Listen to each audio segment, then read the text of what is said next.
লালমাই উপজেলা যুব ঐক্য পরিষদ কর্তৃক পূজা মণ্ডপ পরিদর্শন ও অনুদান প্রদান। গাজী মামুনের তথ্যচিত্রে দেখুন বিস্তারিত। সনাতন ধর্মাবলম্বীদের সবচেয়ে বড় ধর্মীয় উৎসব শারদীয় দুর্গাপূজা উপলক্ষে কুমিল্লা লালমাই উপজেলার কয়েকটি পূজা মণ্ডপ পরিদর্শন করেছে বাংলাদেশ যুব ঐক্য পরিষদ লালমাই উপজেলা শাখার সদস্যরা। মঙ্গলবার ৩০ সেপ্টেম্বর সন্ধ্যা থেকে রাত পর্যন্ত পূজা মণ্ডপগুলো পরিদর্শন করেন তারা। এ সময় তারা মন্দির ও পূজার সার্বিক খোঁজ খবর নেন।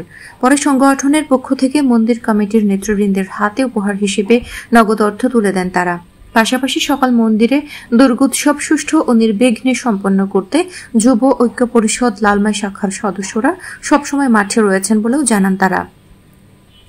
পরিদর্শনকালে উপস্থিত ছিলেন যুব ঐক্য পরিষদ লালমাই উপজেলার প্রধান উপদেষ্টা চন্দন মজুমদার পুলক, উপদেষ্টা শম্ভু রায়, উপদেষ্টা প্রদীপ আচার্য, উপদেষ্টা রাজীব মজুমদার, উপদেষ্টা সাংবাদিক অরুণ কৃষ্ণপাল, উপজেলা যুব ঐক্য পরিষদের সাধারণ সম্পাদক সুজন চন্দ্র ঘোষ, সহসভাপতি চঞ্চল সিংহ, সহসভাপতি শ্যামল দেবনাথ, সহসভাপতি সুজন কুণ্ড, সাংগঠনিক সম্পাদক গৌতম সাহা, যুগ্ম সাধারণ সম্পাদক পঙ্কজ চক্রবর্তী, যুব ঐক্য পরিষদ বাগমারা উত্তর ইউনিয়নের সভাপতি লিটন চন্দ্র ঘোষ, সহসভাপতি খোকন ঘোষ, সহসভাপতি পলাশ কর্মকার, সাধারণ সম্পাদক কেশব চন্দ্র দাস, যুগ্ম সাধারণ সম্পাদক হৃদয় ঘোষ, সাংগঠনিক সম্পাদক মানিক চন্দ্র দাস, সহ সাংগঠনিক সম্পাদক রাজেশ শ্যাম বৈষ্ণব, অর্থ সম্পাদক দীপঙ্কর দাস, সহ অর্থ সম্পাদক রুবেল দাস, গণসংযোগ বিষয়ক সম্পাদক দীপ্ত দাস, সহ গণসংযোগ বিষয়ক সম্পাদক সজীব দাস, সহ সামাজিক যোগাযোগ মাধ্যম সম্পাদক অপু দাস,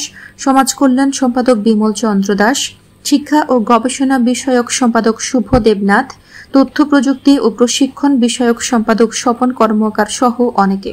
তাদের অক্লান্ত পরিশ্রম দিয়ে অল্প কিছুদিনের মধ্যে আমাদের লালমাই উপজেলা তাদের একটা অবস্থান গড়ে তুলেছে।